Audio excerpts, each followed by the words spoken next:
Uliamka tu kapata? Nikipata hivi. Kupata hivi nikaenda hospitali huko phase 3. Kwenda phase 3 nikaenda nikadungwa mashindano. Kudungwa mashindano, kuamka hii kitu ilikuwa imefura inapata hivi. Ilikuwa na uchungu pia. Au ilikuwa inapata hivi. Daktari kuja kudunga hivi. Hii nyama yote iliteremka. Ikabaki kidonda tupu. Ikibaki kidonda tupu. Kupelekwa huko Vieta Machakos. Walienda wakatoa hii nyama yote kuanzia hapa mpaka hapa. Ikabaki kama nifupa. Nikiamka naonanga niende nikaombe kwa kilabu, naenda naomba, wanaume wengine wanasema wanataka kulala na mimi. Nafanya ndio kukupe pesa. Ndio wanipe pesa. Nafanya kukubali ndio narudi kwa nyumba bila sina pesa. Wengine wanataka wakufanya vibaya, wakutumie vizuri, mwingine analala na wewe akupee pesa. Unafanya kusikia kama mama, ndio unafanya kuchukua kama uko na watoto. Okay.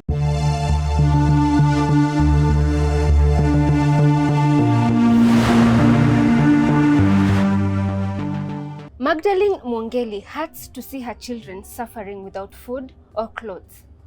And as a mother, she does all it takes to provide for them, even when she's not proud of it. Today, we're in Mlolongo to cover the story of Magdalene Mwongeli, who will explain to us what she does for a living and how she struggles to provide for her children. Welcome to today's episode of My Story. My name is Yvonne Kawera, and this is Magdalene's story. Mimi ndio ulala, kiamka natandika blanketi, naweka nguo zile ziko chafu hapa, naweka vyombo hapa, napikia hapa, mitungi naweka hapa, natoka naenda kutafutia watoto. Okay. Na huko ni nini ziko huko mwisho? Hizi ni manguo tu tumefunika hapo juu, hapo kuna mashimo, hiyo manyumba ziko na mashimo. Hatuna tusiingiliwe na hewa, mtoto asiingiwe na hewa, asigonjeke. Okay. Kwa majina anaitwa Magdalene Mwongeli Kieti. Mamangu amezaliwa pale Mlimani. Okay. Na babako?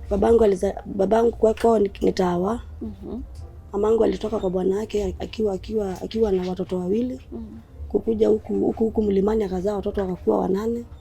Mimi ndio wa mwisho kwetu. Okay. Nilifika standard 3. Okay. Mama, maisha pale maisha ya huko nyumbani ilikuwa ngumu sana. Juu hakukuwa chakula, hakukuwa nini. Juu mamangu alikuwa ameachana na bwana yake. Hakukuwa chakula juu sisi ni watoto wengi. Kutoka standard 3 nilikuja Machakos. Okay. Nikaanza kufanya umalaya huko Machakos. Nikifanya umalaya nikicheza kwa bandi nyingine ilikuwa hapo, nikapata na baba ya Kachunguru. Ndio tukazaa Kachunguru. Mlikuwa mnaishi pamoja? Hatukuwa tunaishi pamoja, lakini nikizaa ndio tulikaa pamoja. Okay. Na mkapata mtoto mwingine? Na tukapata kwanza nilikuwa na ule wa kwanza. Ndio kukuja nikapata na baba Kachunguru. Ndio tukazaa Kachunguru. Na mkakuwa na ndoa? Sasa hiyo tukakuwa na ndoa. Maisha ya ndoa ilikuwa aje? Tukakaa huko Machakos. Ndio anileta Mlolongo, nikajua Mlolongo. Tukakaa huko Mlolongo tukakaa vizuri. Akakuja akaingia kwa maisha. Alikuwa anafanya kazi gani? Alikuwa mwenye band, mwenye muziki. Akakuja akaingia kwa maisha, akaanza kuniacha. Akapatana na wanawake. Mimi akaniacha. Hata akiaga mlikuwa mko pamoja? Hatukuwa pamoja, nilifanya kwenda kumzika. So mliachana huyu mdogo akiwa miaka ngapi? Tuliachana Kachunguru akiwa miaka 3 kama Na ulijaribu kupigania ile ndoa, maybe kumwambia yale ambayo unafanya sasa? Kabisa, hata nilikuwa naenda vita huko. Kupigania wasichana? Huko. Kwanza siku moja nikapigana nikatolewa 2000. Sikuwa nimeumia. Niligundua kama halali kwa nyumba. Nashindwa mtu anakuja asubuhi, anakuanga wapi? Na ukimuuliza? Ananiambia nisimuulize. Na ana pesa. Na ana. Siku moja nikasema, wacha niweke mtoto kwa mgongo niende kwa hiyo bandi hata kama ni usiku aje. Kwenda hapo nilimpata na kasichana kalikuwa kanaitwa Erin. Huyo Erin ndio alimshikisha ugonjwa, ndio amefanya kufa na huyo ukimwi, na tukaenda tukamzika. Erin alikuwa karibu anipige, na mimi nikaona huyu mtu amegonjeka. Si unaona kama mtu tu akigonjeka. Kwenda pale nikakuja kuitwa na wanaume wenzake, wakaniambia ndio kaone baba Kachunguruma, usisikie vibaya juu ndio baba bwana wako, enda umwangalie. Mimi nilienda kumuona kama hajaaga, kapata madawa hapo. Mimi kukaa nikasikia ameaga. Mimi nikaenda kwa mazishi, kwa na huyo mama VIP, tukamzika na tukarudi. Kurudi ndio nilikuja kuumia. Ilikuwa vipi ndio ukaanza ku notice kwamba mguu yako haiko sawa? Nili notice juu miguu zangu zilikuwa zimefura zinapata hivi. Uliamka tu kapata? Zikipata hivi. Kupata hivi nikaenda hospitali huko phase 3. Kwenda phase 3 nikaenda nikadungwa mashindano. Kudungwa mashindano, kuamka hii kitu ilikuwa imefura inapata hivi. Ilikuwa na uchungu pia. Ilikuwa inapata hivi. Daktari kuja kudunga hivi. Hii nyama yote iliteremka. Ikabaki kidonda tupu. Ikibaki kidonda tupu. Kupelekwa huko Vieta Machakos. Walienda wakatoa hii nyama yote kuanzia hapa mpaka hapa. Ikabaki kama nifupa. Kuamka asubuhi vile unaoshangwa kidonda, kuangalia hivi ni fupa. Mimi nilidhani mimi nimekufa. Sikuwa na katoto kadogo, nilikuwa na kachungu na huyo mkubwa. Mimi nilidhani tu mimi nimekufa. Lakini mimi nikaomba Mungu sana. Kumbe mtu anameanga nyama hizi. Nikamea nyama. Nikavumilia. Miezi 6 ikafika, wakaniweka nyama. Wow. Na mimi nikakanyanga. Uliweza kutembea vizuri after? Nilikaa kama miezi 4 hivi. Ndio nikaambiwa na daktari nikanyangishe mguu hivi chini. Nilikuwa naenda na wheelchair. Nikakanyangisha hivi, nikaona damu itoke. Nikaambiwa nikae tena miezi ifike 5. Nikakanyangisha hivi, nikaona itoke. Wakaniambia enda nyumbani uombe Mungu sana. Nani alikulipia bili ya hospitali? Bili ya hospitali nilijitetea mimi mwenyewe. Juu kwetu hakuna uwezo, hakuna nini. Nilienda nikawaeleza vile kunakuwa. Nikaenda kwa ofisi, nikawaambia. Wakanilizi nikatoka. Okay. Ilikuwa hospitali gani? Machakos. Okay. So ulipotoka hospitali, ukajipata sasa uko na ule kijana yako mkubwa na huyu mdogo. Maisha ilikuwa vipi pale, uko mgonjwa na kuna watoto lazima utunze? Ilikuwa ngumu kabisa. Juu nilienda kwa sister yangu, saizi ni marehemu. Nikaenda nikakaa huko. Nikaona huko hakuna chakula, nitakufa na watoto wangu. Nikarudi Mlolongo tena. Okay. Rudi Mlolongo, nilikuja nikapatana na mama, akanikombolea kanyumba. Nikakaa kwa hiyo nyumba, nikakaa. Sasa unajua mtu hawezi kukulisha saa zote. Akaniacha. Mimi nikaanza kuanya sasa, nitafanya nini watoto watakufa. Na wakati unafanya mambo kama haya, watoto wako wapi? Sina waacha hapo tu, naenda huko nje kwa vilabu, naenda naingia huko, naenda tu na mtu akiniambia tuende kwa room, naenda tunalala. Nakuja nanunulia watoto chakula. Kuna mahali ilifika huyu kijana wako mkubwa akapotea. Alipotea juu ya shida. Alipotea wakati gani? Alipotea akiwa Standard 2. Okay. Huwezi kumbuka mwaka? Siwezi kumbuka mwaka. But sasa amepatikana? Sasa hivi amepatikana. Ukipatana naye anakuambia alikuwa wapi? Aliniambia alikuwa amechukuliwa na mama Mkikuyu. Hata saa hizi jina anaitwa ya huyo baba, sijui anaitwa jina gani huyo baba. Hata nikienda huko kwa ofisi kuapia, naitanga kama ni mimi mama yake. Nikienda kuapia nasikia jina ni yake lakini ni huyo baba. Wow. Lakini alisema atapindua tu. Lakini saa hizi ananipenda, watoto wangu wananipenda. Shida ndio nyingi kwetu. Na chakula ni shida, kunywa ni shida, kuoga ni shida. Huyu mtoto mwingine mmeona ana madawa, ana nini. Hata mimi usiku nilikuwa naona kama atakufa. Lakini Mungu akanisaidia kukufa. Huyu anaitwa Brian, huyu anaitwa Elijah. Huyu ni mgonjwa, ako na malaria, anaara. Nilienda hospitali jana, nikaandikiwa madawa, nikakosa pesa. Sina pesa. Huyu ako 37, anaendanga na manguo zikiwa zimeraruka.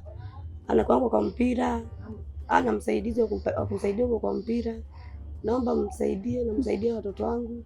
Hata kama mtasaidia kwa haraka, si tuko kwa shida, tunalalanga hapa. Huyu analalanga hapa chini hivi na mimi nalalanga hivi na mtoto. Hapo ndio tunalalanga. Unaweza taka kuona maisha yako na ya watoto wako inabadilika ikuwe mzuri sana, tuishi maisha mzuri sana watoto wangu. Hata mimi wa Kenya ndio waambia wabarikiwe sana pali wako. Okay. Usaidizi wa aina gani ndio unaweza? Usaidizi wanikombolee nyumba, wanisomeshee watoto, wanipeleke hospitali, waniwekee kazi. Mimi nitafurahi sana na niambie Mungu awabariki sana hao wa Kenya. Wakati nafanya hii kazi sifurahi juu niko na vijana, na hao vijana wakiona hivyo wataanza kunichukia. Na wataanza kusema mama anafanya kazi mbaya. Lakini nafanyanga wakule, wasiende kuiba na wasikue chokora. Unaongeleshanga? Nawaongeleshanga. Okay. Na huyu kijana mkubwa wakati huko sasa ako wapi? Ako kwa sister yangu ile alikufa. Juu alisema hezi kaa hapa. Juu anaona tu vile niko na shida. Atakaa hapa alale wapi? Akule nini? avae nini, sina cha kumnulia, sina cha watoto wangu hata hawana manguo, nafanyanga kuomba manguo. Sina cha kufanya mimi, sina hata kitu. Nikiamka naonanga niende nikaombe kwa kilabu, naenda naomba, wanaume wengine wanasema wanataka kulala na mimi. Nafanya ndio wakupe pesa. Ndio wanipe pesa. Nafanya kukubali juu ndarudi kwa nyumba bila sina pesa. Wengine wanataka wakufanya vibaya, wakutumii vizuri, mwingine analala na wewe akupei pesa. Unafanya kusikia kama mama, ndio unafanya kuchukua kama uko na watoto. Okay. Na hapa unalipishwa pesa ngapi? Nalipishwa 1,700. Kwa sasa hizi rent ilikuwa karibu leo ifungwe nyumba. Juu hatuna chochote. Hatuna nini. Ni Mungu tu tulikuwa akuje tu nyumba isifungwe. Okay. Naendaka kuomba juu huyu mtoto mdogo anataka kukula, anakunya, huyu mwingine asiende kuiba kwa watu. Naona tu nitoke niende nikaombe, niende ninunue sabuni tusinuke. Na watu wasinicheke juu watoto hawakuli. Juu kwa ukiomba kwa majirani sio saa zote watakupea. Okay. Ni nini ambayo inakupatianga nguvu ya kuendelea despite zile challenge zote ambazo unapitia? Nini ambayo inakuwekanga nguvu ya kuendelea? Ile inanikanga nguvu ya kuendelea ni hao watoto wangu nione wakiwa wakubwa. Nisiache wakiwa wadogo, niwaache tu pahali. Hata Mungu akinichukua nione tu wako na matunda yao kama mimi vile niko. Okay. Uko na message gani kwa watoto wako ambao wanakuangalia sasa hizi wanasikia story yako, na vile kama mzazi umeng'ang'ana ili wape chakula, wape mavazi, wape mpaka mahali pa kuishi? Niko na message wakisoma watakuja kusaidia mama yao juu wanaona vile yako. Okay. Challenges gani zingine ambazo uko nazo hapa? Tuko na shida ya kulala, mtoto akilala hapa anashikwa na homa. Hii nyumba inaingia mvua. Tukilala hivi ni shida. Hata angalia pale tunalala, kama ni wewe mzazi ungesikia aje. Watoto hawana uniform, hawana viatu, kusoma ni shida, kuvaa ni shida. Sasa mimi nasikia huzuni kama ni mama mzazi. Naomba Wakenya wanisaidie vile wanaweza. Okay. Unaweza taka sana usaidizi ukuje kivipi kutoka? Usaidizi kwanza ukuje kwa nyumba, shule, hata mnipeleke hospitali mnaona hii mguu vile iko. Na mkimaliza kama mko na uwezo mniwekeka kazi. Hata mimi nifanye kama wanawake wale wengine, niwe nikisaidia watoto wangu. Okay. Kuna wale walikuwa wananisaidia kama Eunice wa VIP, amenisaidia sana kwa matibabu, kwa chakula. Na Esther pia alikuja kuniona nikiwa kwa shida, akaniletea chakula, akaniletea unga, akaniletea mafuta. Wycliffe nampenda sana kabisa. Ananitegemeanga saa zile niko na shida. Anakuja ananitembelea, ananiombea, ananipea morali. Nasikia niko na morali kabisa. Kwa hivyo sana watu nawaambia Mungu awabariki na akae na wao. Hata mimi nipate kama wao. Okay. Na ule ambaye angetaka kukupata kwenye simu, kwa sababu sasa unaniambia hauna namba ya simu. Kwa ule ambaye angetaka kukupata aongee na wewe, ajue kwenye unaishi, akuje aone vile unaishi, anaweza kupata aje? Anaweza kunipata kwa Eunice, anaitwa Eunice Mkali. Kuna club VIP. Sasa hiyo ndio mama kama mama yangu sasa kabisa. Mtu akichukua namba yake akimpigia atakupata wewe. Ataniita safari hiyo. Okay. Mnaishi karibu na yeye? Naishi karibu na yeye. Okay. Sawa. My name is Wycliffe Odhiambo. I work with the County Assembly of Machakos, Department of the Youth and Communications. I also run an organization known as Zinduka Community-Based Organization that basically does things to do with kids mentorship and youth, soccer, of course creating awareness to the community on issues to do with depression, mental health, youth and children exploitation, and so many other issues. And so we started in the year 2016, and now we are about 4 to 5 years doing what we've been doing for the community in terms of the youth mentorship that I've just mentioned. Okay. And so we have kids from the age of 6 to 17 years. That's the bracket, both boys and girls. And so we've been doing some sort of soccer for kids. And I came to realize that there's one of our kids by the name Elijah Wambua, alias Kachungulu, because the boy is so tiny, and that is where the name came from. And so the boy started developing some sort of weird behaviors. And so as a coach, I got so much into it because, of course, it affected the whole of the team. Because bearing in mind that the boy is a star in our, actually he happens to be the most talented in our academy. And so there's a time he missed some training sessions, and the teammates were asking, coaches, where is Kachungulu? We have not been seeing him for some time. And so I got interested so much in this case, and I directed my coaches. We have 10 coaches in our academy, and so I requested them to make a follow-up on the issue. And it was a challenge because we never knew where the mother was coming from. And there's a time I had to travel to Mombasa. And so on my way to Mombasa, I got a call from one of the parents in our academy, and said, coaches, where are you? How comes Elijah Wambua did something that is of course against the terms and conditions of the academy? Do you know what Elijah did? There's a girl that was passing by the training ground, and so he ran away. He ran to the girl and spiked the girl on her buttocks, and so it was a shocking incident. You know, that was some of the behaviors that we've been trying to get rid of. And so this is what I did. I had to cancel my trip to Mombasa, then boarded a bus back to Nairobi. When I came back, one of the parent of that girl was so much furious because he said that how comes they're giving out their kids to be trained, and that is what has been happening. And so I handled the case as a coach, and I had to warn Elijah Wambua. Actually, what he did, he never saw it as a big deal. I had to threaten the boy. I took him and addressed the issue to the area ACC, Mr. Dennis, who told me to try as much as I could to at least address the issue in terms of knowing where the child is coming from. So I made a follow-up. I came to not this place. They used to stay around the place, but somewhere down there.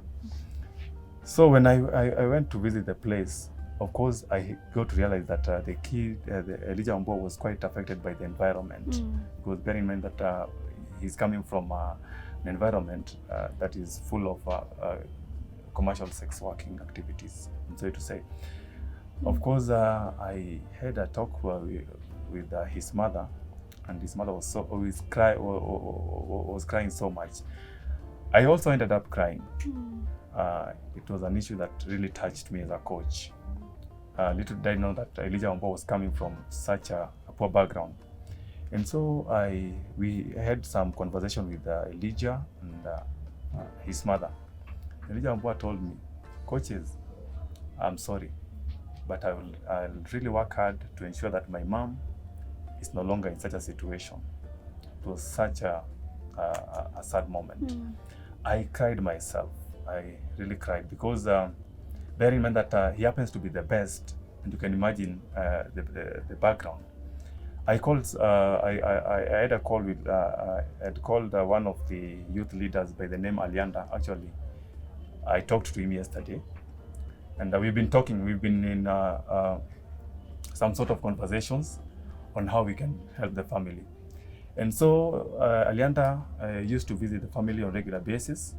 I also had to engage some of the investors around to make sure that at least we come on board and of course partner in terms of assisting the family and elevating the living standard of the family. And it has not been easy as well because most of the well-wishers have been pulling off. Of course, the corona came with a lot of challenges. And I planned for a meeting with the caretaker, Mama Wambui, who advised me to look for some media coverages, at least so that we can at least address this issue, to reach out to some of the well-wishers in different angles.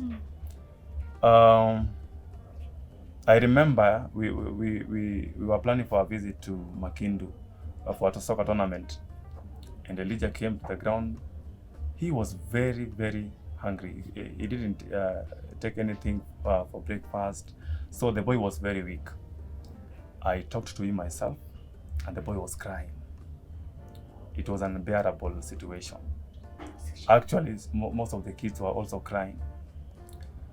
I remember this time my area member of county assembly, Hondan Baby, who happened to have a function at Ngwata Primary, and so they met with Madam Esther Nduko.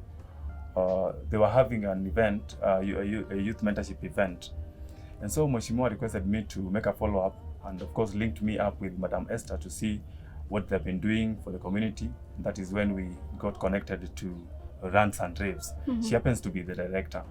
And I made a request to Madam Esther that I had a case to be addressed. This is how we came to link and of course know each other on this kind of cases. And so Madam Esther has been very much helpful to our organization in terms of addressing this kind of issues. And that is when she introduced us to Tuko. I want to appreciate Tuko so much for what you've been doing to the community. I normally tell my young people and of course the kids and the parents in my organization that people will easily forget what you did and what you said, but they will never forget about the feeling. I want to appreciate you so much. May God bless you. I have nothing to say. I'm just happy for what you've been doing. Actually, my wish is simple. Let Mama get the kind of help that she deserved. She really deserves in the community. That will keep her going, and of course the family. You can even, I believe that you checked on the situation. She's going through a lot. Yesterday I was here, I've been making some a regular visit to the family. I don't have much to give them, but I've been coming to pray with them. But I really hope that the well-wishers that are listening to this kind of conversation will be able to come on board and assist the family so that we at least elevate the living standard of our mom. She's very supportive to the family, irrespective of the fact that she's going through a lot. She's been in a difficult situation. This kind of a predicament is quite tough for her to sustain the needs of the family. So I want to appreciate you so much. May God bless you. God bless Tuko. God bless everyone who has an heart to elevate and of course improve the life of our dear mother. Great. Thank you. I would like to make this a request, that let us have some sort of partnerships between Zinduka, Tuko, Rants and Raves and any other organization around, so that we are able to highlight this kind of cases, because there are too many of them. Too many of them. Of course, if we partner, we'll be able to bring our heads together, have some sort of teamwork, and of course help the community. My number is 0714 294 705. It's my WhatsApp number. So we really seek for support from various angles so that people can come on board, donate some footballs, soccer jerseys, any other sporting equipment. We'll appreciate so much, so that we are able to bring the kids together and of course help Zinduka in terms of identifying these kind of cases with the parents, because most of the parents are not much willing to share their stories, but through the kids maybe we can be able to identify these kind of cases. Thank you so much. Thank you. Kwa majina naitwa Eunice Mwikali Raphael. Mimi ni mkaaji wa Mlolongo. Nimekaa hapa kwa miaka karibu 20. Na nimepata kujua Mwongeli kwa karibu miaka 15. Na Mwongeli nilimjua through mama in-law. Na alikuwa msichana mzuri, msichana mwenye uzima na msichana very vibrant. Na nikaajiri mother in-law, nikapata kujua Mwongeli, nikajua pia mzee wake sababu nimelea bwana yake. Kwa bahati mbaya bwanake akaaga dunia na tukabaki na Mwongeli tukisukuma maisha. At one point nilikuja nikamwajiri kazi kwangu. Alikuwa mzana mzuri kwa kazi mpaka akaugua mguu ikawa damu flow mpaka kwa toes. Nikachukua jukumu la kumpeleka hospitali na akaanza matibabu. Alienda hospitali Machakos level 5 akalazwa, akawa diagnosed na akaanza matibabu vizuri pamoja na surgeries, na akaambiwa lazima afuatilie clinics ndio waangalie kama mguu itapona vizuri. Kwa bahati nzuri ya mabaya ni kama haikuwezekana. Unajua mtu anakaa nafikiria amepona na kumbe hajapo, ama labda pesa hakuna za kwenda hospitali, lakini sana tulijua ni pesa. Sisi kama wana Mlolongo tulijaribu kumsaidia kulingana na uwezo wetu. Tukafika mahali tukafungiwa mabiashara sababu ya COVID. Ikawa ni vigumu sana kushughulikia manyumba zetu na pia kumshughulikia, lakini ile kidogo tulipata tuliweza kumshughulikia kwa mambo ya chakula peke yake. Sasa imefika mahali anahitaji msaada wa kila mwana Kenya, hata kama mtu ako nchi za mbali, tuweze kumsaidia apate matibabu na pia watoto wake wapate chakula, sababu hao watu wanalala njaa. Na tutashukuru sana kwa wale wanaangalia video na wale wamesikia ushuhuda wake, wajitokezee na tuweze kumsaidia ndio aweze kurudia maisha yake ya zamani, aweze kurudi kwa kazi ama afanye biashara, aweze kujisaidia na pia aweze kusaidia watoto wake. Na tutashukuru sana kama mtatusaidia na Mungu atawabariki sana. Asanteni. Kwa yule ambaye angetaka kureach Mwongeli, amesema kwamba anaweza kumpata through namba yako. So unaweza share namba yako. Kama kuna mtu angetaka kumfikia kwa msaada wowote ule, namba yangu ni 0721693506. Nikirejelea kwa Kiingereza ni 0721693506. Majina itakuja Eunice Mwikali Raphael kwa namba yako. Asanteni. Okay, thank you so much. Na umefanya kazi nzuri kumleta mpaka mahali amefika wakati huu. Na uendelee hivyo na roho yako ya. Nimeshukuru sana. Kama ni kwa uwezo wangu tunaweza kumsaidia apone, lakini Mungu yuko. Tukishirikiana na wana Kenya na marafiki zake, tunajua atapata matibabu anayostahili. Atapata pia kuishi kama mtu, sababu kama mmepata video mmeona vile anaishi maisha ya uchochole. Na ni mtu tungependa arudie maisha yake, sababu hata shida nyingi zinaletwa na kuona hata toboa. Lakini Mungu yuko. Asante. So guys, as you can see, we are here with Eunice, and Eunice is the one that Mwongeli said that we would reach her through Eunice. Eunice ako hapa amepatiana namba yake. If you wish to reach to Mwongeli, you can go through Eunice. Na ukimpigia simu atampata Mwongeli as soon as possible. And please, let's rally behind Mwongeli. Let's change her life. Let's make sure that she lives in a way that she's able to raise her 2 children in a humane way. The situation right now, as you can see, this is where she lives. No human being is supposed to live like this. This is just heartbreaking. Watoto wadogo wanaishi kwa nyumba ambayo sio mwanadamu wanafaa kuishi hivyo. So if you're listening to me and you're out there, please, may God touch your heart. Please call this number, call Eunice number, reach to Mwongeli, even through counseling, through prayers, through resources, through ukijitolea useme umtoe kwa hii nyumba, aishi mahali pazuri na watoto wake. Asinyeshewe, kukinyesha maji inapita through inaingia kwa mattress. If you can just elevate her and remove her from this situation, and her kids to get quality education, and for her to feed, and for kids to feed well, that will be such an amazing thing, and our hearts will be full. The reason we brought this to you is so that Mwongeli's life will never be the same again, so that you can change her life for the better. Asanteni sana.